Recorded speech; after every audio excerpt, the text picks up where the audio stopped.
하나님 말씀 보겠습니다. 하나님 말씀 출애굽기 18장 1절에서 12절까지 말씀입니다. 출애굽기 18장 1절에서 12절까지 말씀.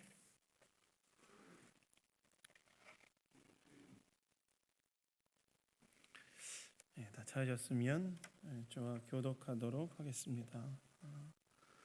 모세의 장인이며 미디안 제사장인 이드로가 하나님이 모세에게와 자기 백성 이스라엘에게 하신 일, 곧 여호와께서 이스라엘을 애굽에서 인도하여 내신 모든 일을 들으니라.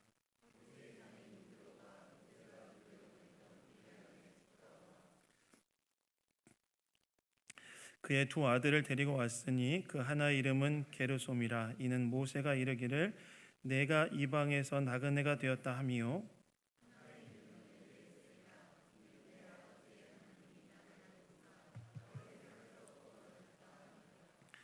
모세의 장인 이드로가 모세의 아들들과 그의 아내와 더불어 광야에 들어와 모세에게 이르니 곧 모세가 하나님의 산에 진친 곳이라.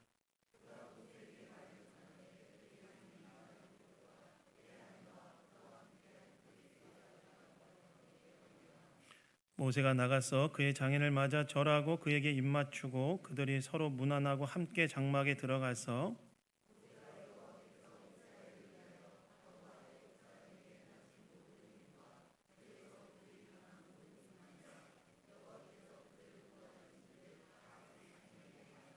이드로가 여호와께서 이스라엘에게 큰 은혜를 베푸사 애굽 사람의 손에서 구원하심을 기뻐하여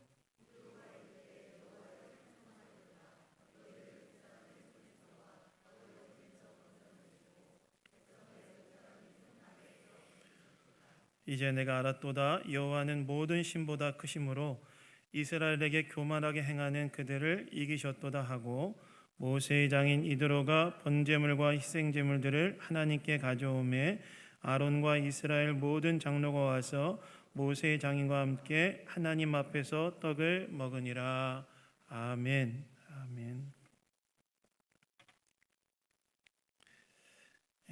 하나님의 구원을 경험했다면 이란 제목으로 하나님 말씀 나누기 원합니다. 여러분은 어떤 공경에 처해 있다가 누군가의 도움으로 그러한 공경에서 벗어나 본 경험이 있으십니까? 어떤 공경에 처해 있다가 누군가의 도움으로 그런 공경에서 벗어나 본 경험이 있으시냐는 거예요. 사실 저희 부부가 가끔 하는 논쟁의 핵심에 이 질문이 있어요. 핵심 쟁점은 누가 상대방을 결혼하지 못할 공경에서 구해주었는가. 그래서 저는 제가 제 아내를 구해주었다. 당신처럼 키가 그렇게 크고 누가 구제해주겠느냐 이렇게 막 제가 뭐라고 하고, 제 아내는 반대로 자신이 저를 구제해 주었다고 이제 이야기를 하죠. 이 논쟁은 평행선을 긋다가 제가 그냥 가정의 평화를 위해서 제가 구제를 받았다고 결론을 내주면서 마무리합니다. 딱 마무리합니다. 제가 이제 설교의 도입을 무겁지 않도록 하기 위해서 재미있는 예화를 사용했지만, 아마 여러분들도 여러분의 인생에서 공경 가운데 있을 때 누군가의 도움으로 그 곤경에서 벗어나는 경험들이 아마 다 있을 것입니다. 사실 저와 여러분은 최소한 한 가지 분명한 구원 경험들이 있는 사람들이죠. 어떤 구원 경험이 있습니까? 하나님께서 죄인이었던 나를 예수님을 통해 구원하신 구원 경험. 이것은 저와 여러분들이 다 있는 구원 경험이라고 할 수 있습니다. 그래서 하나님께서 저와 여러분을 구원하시기 위해 어떻게 하셨죠? 하나님의 아들이신 예수 그리스도를 이 땅 가운데 보내시고 또 그 예수 그리스도께서 나의 죄를 대신 지시고 십자가에 못 박혀 죽으심으로써 죄로 인한 심판과 멸망으로부터 구원을 얻게 하셨지 않습니까? 즉 저와 여러분은 죄로 인해 심판받아야 될 공경에서 하나님의 은혜로 구원받은 구원 경험이 다 있는 자들이라는 거예요. 그러면 이 하나님으로부터의 구원 경험을 가진 저와 여러분이 이 하나님의 구원을 경험했다면 우리는 이 땅에서 어떻게 살아야 되는가? 오늘 이 출애굽기 18장 말씀을 통해서 이에 대해 한번 생각해 보기를 원합니다.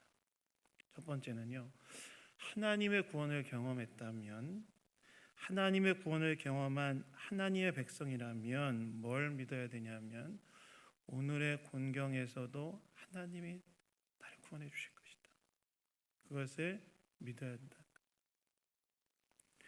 여러분 오늘 본문 1절을 보시면 모세의 장인이며 미디안의 제사장이었던 이드로가 하나님께서 이스라엘을 애굽에서 인도하여 내셨다는 이야기를 듣고 모세를 방문했다고 나옵니다. 모세의 장인 또 미디안의 제사장이었던 이드로가 모세를 방문했다는 거예요. 아마 이드로는 여행객들을 통해 이스라엘에 대한 이야기를 듣고 있었을 것입니다. 그리고 이스라엘 백성들이 애굽에서 나와 광야에 현재 진을 치고 있다는 이야기를 들었을 거예요. 그리고 어디에 진 치고 있었다고 성경이 이야기하고 있냐면 호렙산, 하나님의 산인 호렙산 근처에 르비딤에 진 치고 있었다는 이야기를 들었을 것입니다. 근데 이 이드로가 살고 있었던 곳에서 이 호렙산이 그렇게 멀지 않았기 때문에 아마 이드로는 사위인 모세를 방문했던 것으로 보여집니다. 근데 여러분 이 이드로가 모세를 방문할 때 데리고 온 사람들이 있었다고 오늘 본문은 이야기하는데요. 누구를 데리고 왔다고 이야기하고 있냐면 모세의 아내였던 시보라와 그 다음에 모세의 두 아들이었던 게르손과 엘리에셀을 데리고 모세를 방문했다고 이야기하고 있어요. 이 시보라와 이 게르손과 엘리에셀은요 언제 모세가 이드로에게 돌려보냈는가 이에 대해서 성경은 침묵하고 있습니다. 오히려 성경은 모세가 애굽으로 갈 때 시보라와 아들이 함께 했다고 나와 있는데 아마 제가 추정하기로는 또 학자들이 추정하기로는 모세가 애굽으로 가던 그 중간에 다시 이드로에게 돌려보냈을 것이라고 이야기해요. 언젠가 중간에 돌아갔던 것 같아요. 다시. 근데 모세의 장인인 이드로가 모세를 방문할 때 그 아내와 두 아들들을 다시 데리고 모세에게 왔다는 것입니다. 두 아들과 아내를 만났을 때 모세가 어땠을까요? 반가웠겠죠. 반가웠겠죠. 그런데 오늘 본문을 보시면 이드로가 데리고 온 모세의 두 아들의 이름과 그 뜻이 무엇인지 나오는데 두 아들의 이름이 무엇이었다고 나와 있냐면 이 게르손과 엘리에셀이었다라고 이야기합니다. 여러분 모세의 이 두 아들은 모세의 인생에서 언제 얻은 아들이었지요? 모세의 두 아들은요 모세의 인생에서 언제 얻은 아들이었냐면 모세의 인생에서 가장 낮아졌던 때 그때 얻은 아들이었어요. 모세의 인생이 가장 밑바닥에 있을 때 얻었던 아들이 바로 이 게르손과 엘리에셀이었다는 거예요. 모세가 동포인 이스라엘 백성을 학대하던 애굽인을 죽인 것이 탄로나자 어떻게 됩니까? 애굽 왕 바로의 추격을 받아 미디안 광야로 모세가 도망치지요. 거기서 시보라를 만나고 이드로의 주선으로 시보라와 결혼해서 장인의 양떼를 치는 삶을 사는데 그때 얻었던 아들들이 게르솜과 엘리에셀이었다는 거예요. 여러분 사실 모세는 어떤 사람이었습니까? 모세는 어떤 사람이었냐면 당대 세계 최고의 강대국이었던 애굽의 왕자였어요. 원래 모세는 어떤 사람이었냐면 오늘날로 따지면 가장 강력한 강대국인 강력한 제국이었던 애굽의 왕자였습니다. 왕자. 공주의 아들이었잖아요. 그런데 그가 어떻게 된 거예요? 바로의 추격꾼들에 의해 언제든지 잡혀가서 죽임을 당할 수 있는 도망자의 신세가 되어버린 것입니다. 그의 지위가 급전직화된 것이죠. 그런데 그가 미디안 강으로 도망쳤을 때 십보라를 만나고 이도를 만나서 살 길을 얻게 되는 거예요. 그러니까 지금 이 모세가 그리고 난 다음에 두 아들을 얻게 되는데, 지금 모세가 이 두 아들을 얻었던 때는 언제냐면 모세의 인생에서 가장 낮아졌을 때, 가장 밑바닥을 쳤을 때, 그때 얻었던 아들이 바로 게르손과 엘리에셀이었다는 거예요. 그래서 모세는 이렇게 자신의 인생의 밑바닥 가운데 있을 때 하나님께서 자신을 도와주셨다는 것에 대한 믿음을 두 아들의 이름에 새겨넣는데, 그 첫 번째 아들 이름 뭐예요? 게르솜. 이거는 내가 나그네가 되었다, 객이 되었다, 내 인생에 참 낮아졌다, 내 인생의 밑바닥에 있었다, 뭐 이런 의미고요. 둘째 아들의 이름은 엘리에셀. 엘리에셀이란 이름의 뜻은 하나님의 도우심. 내가 인생의 밑바닥 가운데 있었고 내가 인생에서 가장 낮아졌을 때 그런 나를 하나님이 도우셨다. 그 의미가 바로 두 번째 아들의 이름이었던 엘리에셀, 여기에 새겨져 있었다는 거예요.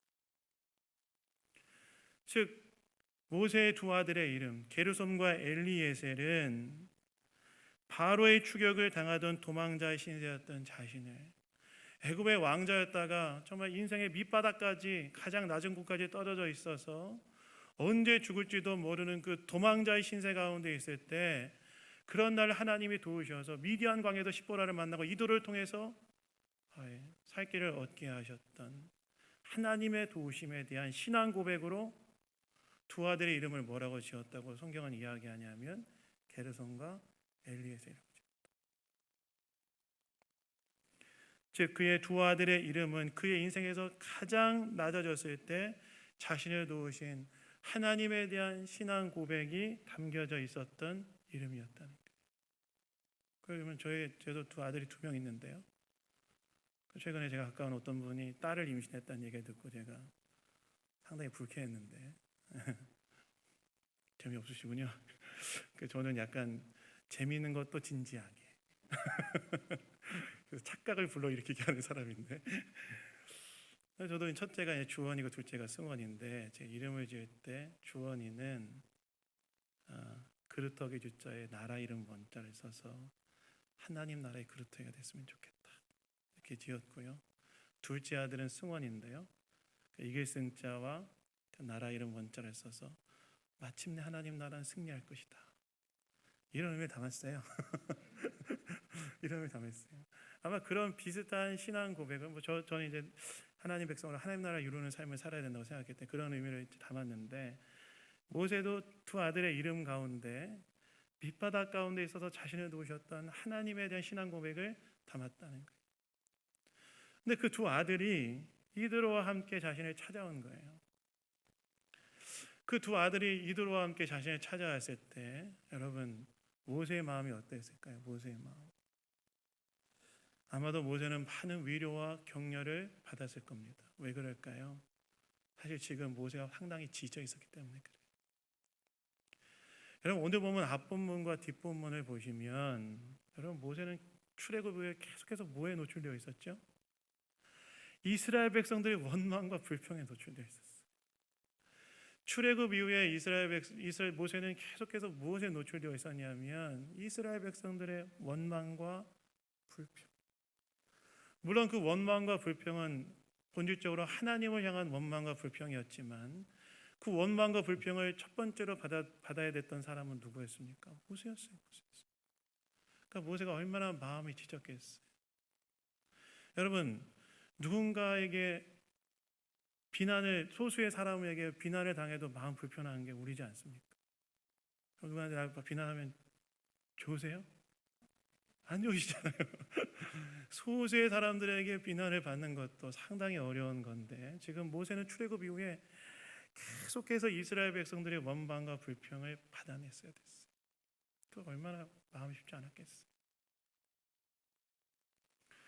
아마 모세는 이 이스라엘 백성들을 데리고 어떻게 약속의 땅인 가나안 땅까지 가야 되는가에 대한 질문했을지도 모릅니다. 그리고 우리가 이 다음 본문에 보시면 모세는 어떤 상황이었어요? 경무에 시달리고 있었어요. 이스라엘 백성들의 모든 재판을 모세가 하고 있었고, 이스라엘 백성들 200만이 되는 이스라엘 백성들의 모든 문제들을 조율해가는 일을 모세가 하고 있었기 때문에 아마는 모세 굉장히 지쳐 있었을 것이고 어떻게 해야 될 것인가, 이런 질문이 그를 사로잡고 있었을 거예요. 그런데 여러분, 누가 온 거예요 지금? 게르솜과 엘리에셀이 왔는데, 게르솜과 엘리에셀을 볼 때 모세의 마음에 어떤 게 딱 떠올랐을까요? 게르솜과 엘리에셀, 내 인생에서 가장 밑바닥에 있을 때 나를 도우셨던 하나님. 게르솜과 엘리에셀을 잃으면 무엇이 있었다는 거예요? 이방의 객이었는데 내가 도망자의 신세였고 내 인생에 정말 낮은 자리에 있을 때 아니 하나님이 그 가운데 나를 도우셨던 그 하나님이 떠오르지 않았겠습니까? 애들 이름 부를 때 게르솜, 엘리에셀 부를 때 가장 낮았던 그 이방인의 객, 도망자의 신세 가운데 있을 때, 그때 그 밑바닥에 있을 때도 나를 도우셨던 하나님, 그 하나님이 떠오르면서 그 하나님께서 오늘 나의 인생에 지금 직면한 어려움 가운데 도움을 주실 것이라는 그런 믿음이 생기지 않았겠습니까? 그래서 아마 많은 위로와 격려를 받았을 거예요. 특별히 여러분, 이 엘리에셀이라는 이름의 뜻에는 뭐가 있었습니까? 그 본문을 잘 보시면 엘리에셀은 내 아버지의 하나님이 나를 도우사라는 의미를 가지고 있는데, 이건 뭘 말할까요? 하나님은 언약에 신실하신 하나님이라는 그런 의미가 담겨져 있죠. 하나님께서 이스라엘 백성들의 조상들의 언약에 신실하셔서 자기를 도우시고 이스라엘 백성을 도우신 하나님이시다.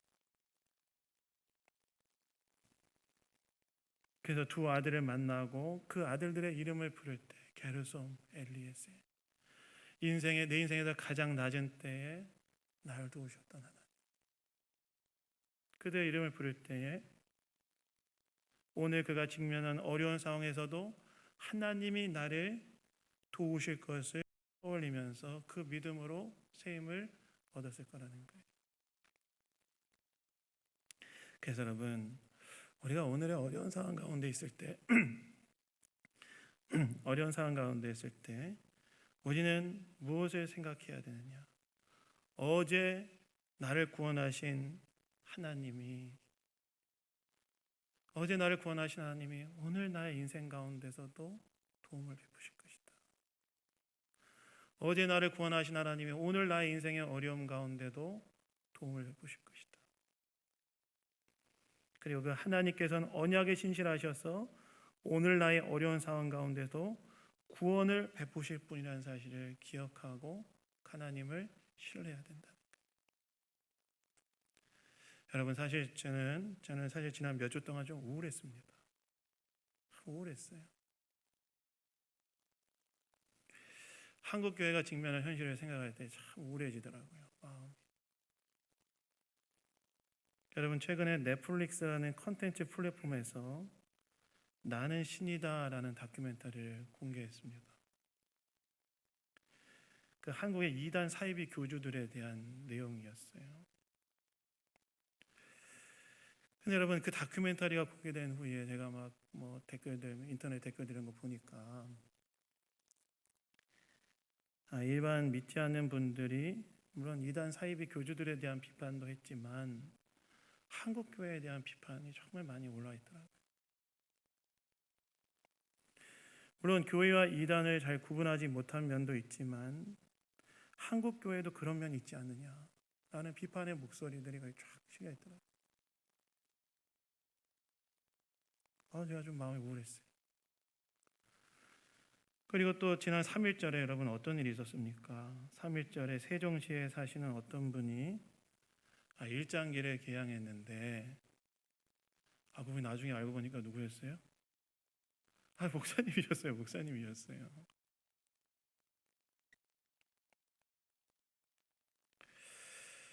왜 1장기를 3일째에 달았을까? 제가 그것을 보면서 사람들이 교회에 대해, 복음에 대해 더 문을 닫지 않을까?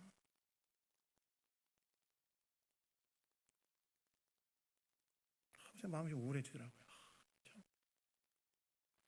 오늘 이 시대가 직면한, 한국 교회가 직면한 이 상황들과 형편들을 볼 때 복음에 대해, 교회에 대해 사람들이 더 마음의 문을 닫지 않을까라는 생각이 들어서 마음이 우울해지더라고요.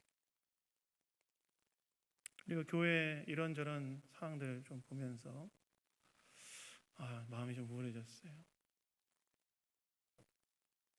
근데 제가 이 말씀을 준비하면서 제 인생의 밑바닥 가운데 찾아오셨던 하나님 딱 생각나더라고요. 제 인생에서 밑바닥을 지나갈 때 아무런 소망이 없고 모든 것을 내어려고 했던 그때에 나를 찾아오셔서 나에게 말씀하시고 나를 도우셨던 하나님이 생각이 나더라고요. 그 하나님을 제가 딱 생각하니까 그 하나님께서 살아계셔서 오늘도 나를 도우시고 계시다. 그런 믿음이 딱 생기더라고요. 이 말씀을 준비하면서 모세 가운데 찾아왔던 게르손과 엘리에세, 그의 인생의 밑바닥 가운데 있었을 때 그를 도우셨던 하나님, 그랬을 때 그 하나님 떨어졌을 때 그가 오늘 직면한 이 이스라엘 백성들과 함께 가나안 땅을 향해 가는 이 여정 속에서의 어려움 가운데 도우실 하나님을 떠올렸던 것처럼 제가 좀 우울한 상황 속에서 하나님, 그래도 하나님 살아계셔서 역사하고 계신다, 이런 믿음이 생기면서 현실을 다시 좀 새롭게 보게 되더라고요. 그리고 오늘의 나와 우리의 상황, 한국교회 상황과 형편을 뛰어넘어 역사하고 계신 하나님, 그래도 일하고 계신 하나님, 그러면서 제 안에 다시 믿음을 다시 회복하게 됐습니다. 그렇게 믿음을 회복이 되자 하나님의 일하심을 좀 다시 보게 되더라고요. 그래서 그래도 기도에 응답하신 하나님 기도에 응답하시고 계시다. 많은 성도들의 기도에 응답하고 계시고, 그리고 충성되이 주님을 섬기려고 하는 성도들의 모습이 눈에 들어오고, 그럼에도 불구하고 복음에 반응하고 있는 사람들의 모습이 눈에 들어오더라고요. 그래서 맞다, 하나님께서는 지금도 일하고 계신다. 지금도 일하고 계신다. 그런 믿음이 생기면서 제가 다시 한번 힘을 얻게 됐습니다. 그래서 여러분, 하나님의 구원하심을 경험했다면 그 하나님께서 오늘도 살아계셔서 저와 여러분의 인생을 도우시고 계시다는 사실을 기억하시고 그 하나님을 믿으시고 신뢰하시는 저와 여러분 다 되기를 예수님 이름으로 축원합니다. 여러분 혹시 레티 카우만이라는 선교사님을 아십니까? 이분은 최초의 선결교 여자 목사님이셨는데 남편과 함께 한국에 들어오셔서 선교사로 사였던 분이에요. 근데 이분이 쓰신 책 중에 이런 책이 있어요. 사막에 샘이 넘쳐 흐르리라 라는 책이 있는데, 그 책을 보면 이 목사님께서, 이 레티 카우만 목사님께서 하나님을 신뢰할 때가 언제인가에 대해서 이야기하세요. 하나님 신뢰할 때가 언제인가. 한번 들어보십시오. 제가 빨리 읽어볼 테니까 한번 들어보십시오. 하나님 신뢰할 때가 언제인가 한번 들어보십시오. 지금부터는 제 설교가 아니라 이분의 글을 인용한 겁니다. 이분의 글을. 하나님을 신뢰할 때가 언제일까요?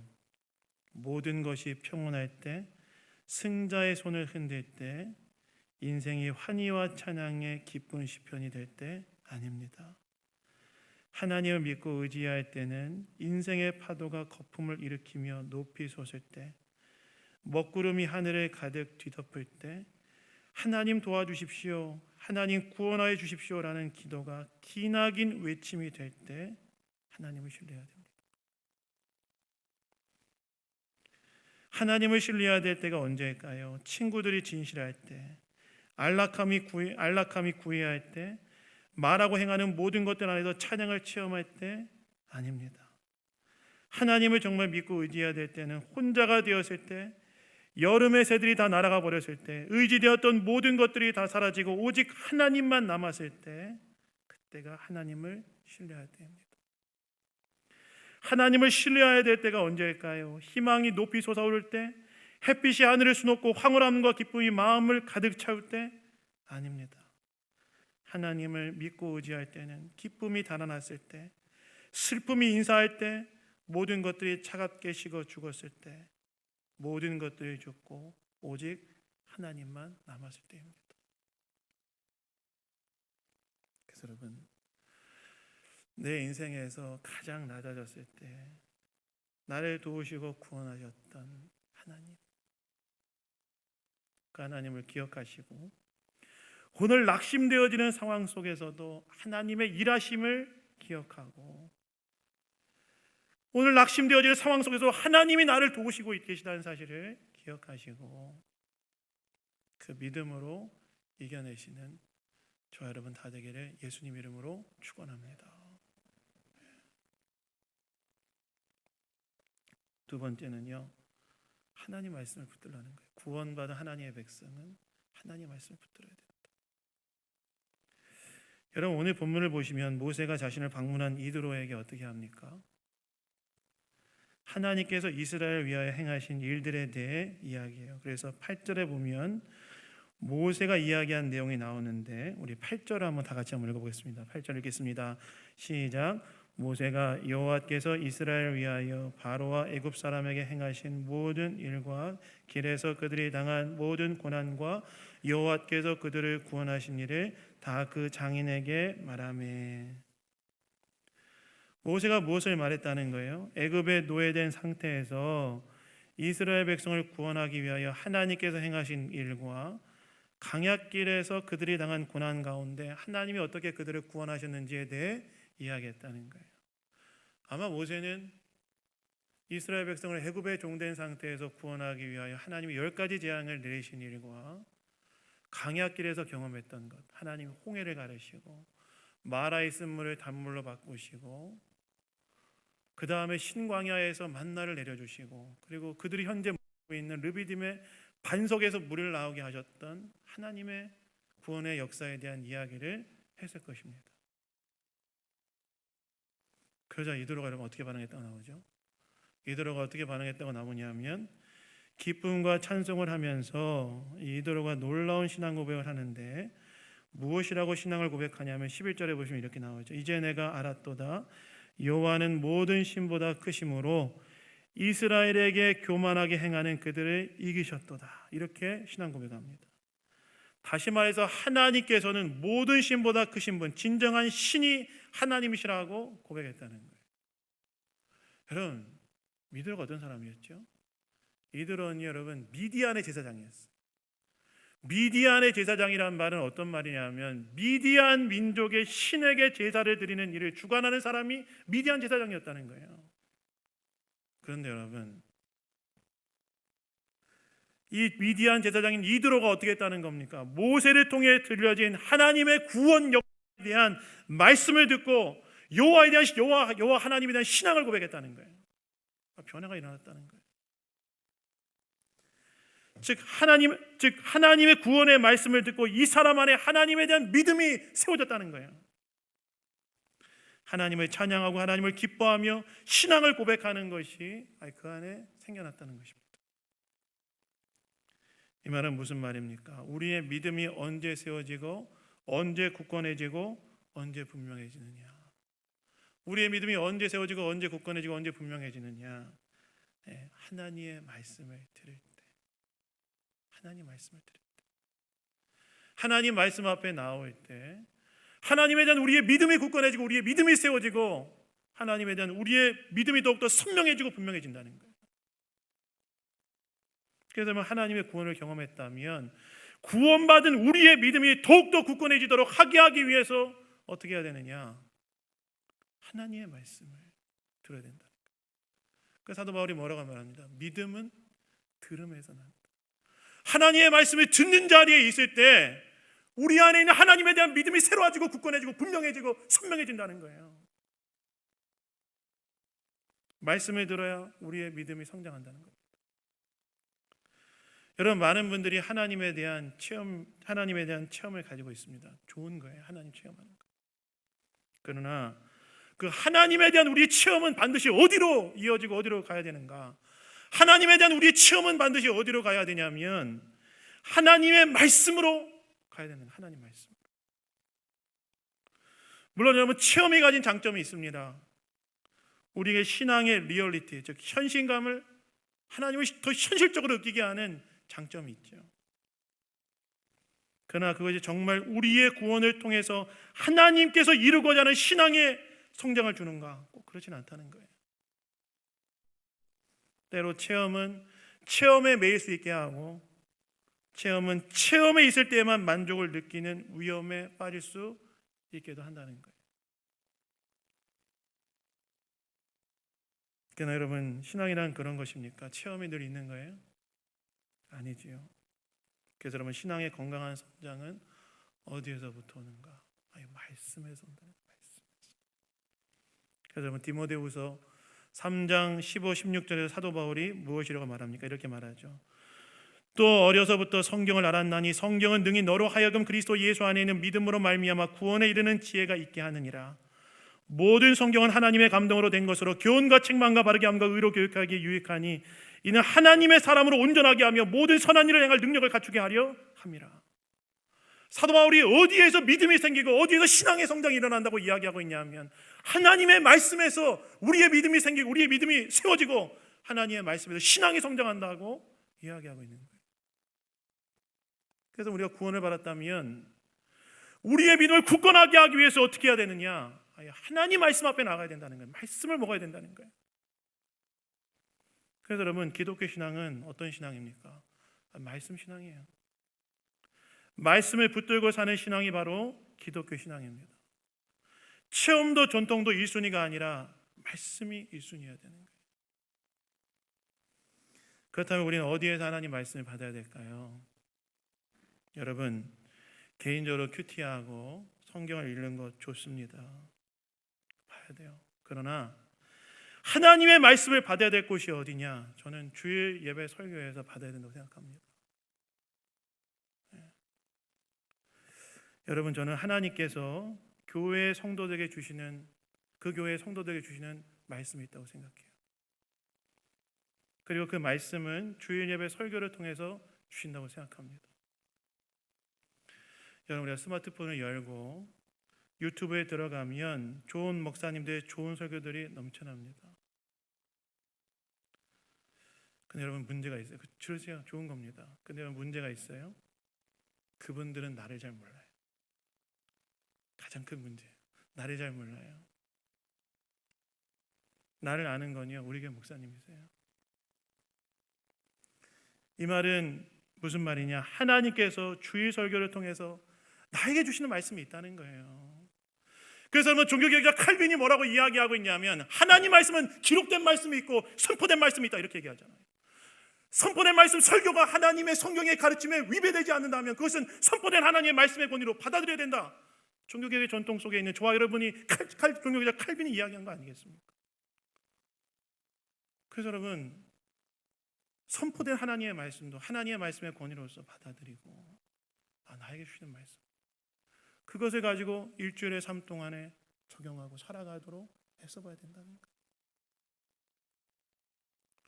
그래서 기도해라, 기도해야 됩니다. 그 내 말씀, 하나님 나에게 주신 말씀을 받는 거예요. 그리고 그 삶을 살아가보려고 하는 겁니다. 그리고 하나님 말씀 어디서 받습니까? 그렇게 할 때 우리의 신앙이 성장한다는 겁니다. 여러분, 우리는 하나님 말씀 붙들고 있습니까? 어디서 하나님 말씀 받고 있습니까, 여러분? 어디서 하나님의 말씀을 받고 하나님의 말씀을 붙들고 그 말씀대로 살아내려고 분투하는 삶을, 말씀을 어디서부터 받고 여러분 사람을 살아내고 있습니까? 하나님 나에게 말씀하신 것을 혹 우리는 한 귀로 듣고 한 귀로 흘리고 있지는 않습니까? 믿음은 말씀을 들음에서 세워지고 말씀에 순종할 때 굳건해지는 겁니다. 그래서 말씀을 들으시고 그 말씀대로 살아가시는, 그래서 믿음이 더욱더 굳건해지는 저와 여러분 다 되기를 예수님 이름으로 축원합니다. 말씀을 맺겠습니다. 여러분, 하나님의 구원을 받았다면 오늘의 구원을 신뢰하십시오. 믿으십시오. 여러분의 오늘 처한 공경 가운데 하나님 도와주실 것이다. 가장 낮은 자리에 있을 때 나를 구원하셨던 하나님께서 오늘의 공경 가운데 나를 구원하셨다 하실 거라는 사실을 믿으십시오. 그리고 하나님의 구원을 받았다면 하나님의 말씀을 받고 하나님 말씀을 붙들고 살아가십시오. 이를 통해 구원받은 백성으로서 더 풍성하게 살아가시는 저 여러분 다 되기를 예수님 이름으로 축원합니다. 자, 우리 기도하겠습니다. 하나님 아버지 감사합니다. 오늘도 말씀을 통해 우리에게 이야기해 주시니 감사드립니다. 하나님의 구원을 경험한 하나님의 백성으로서 오늘의 공경 가운데 우리를 구원하실 하나님을 신뢰하게 하시고 하나님의 말씀을 받고 하나님의 말씀을 순종하며 살아가는 하나님의 백성들 다 될 수 있도록 인도하여 주시옵소서. 모든 것 주님께 감사드리며 우리를 구원하신 예수 그리스도의 이름으로 기도드렸습니다. 아멘. 교회에서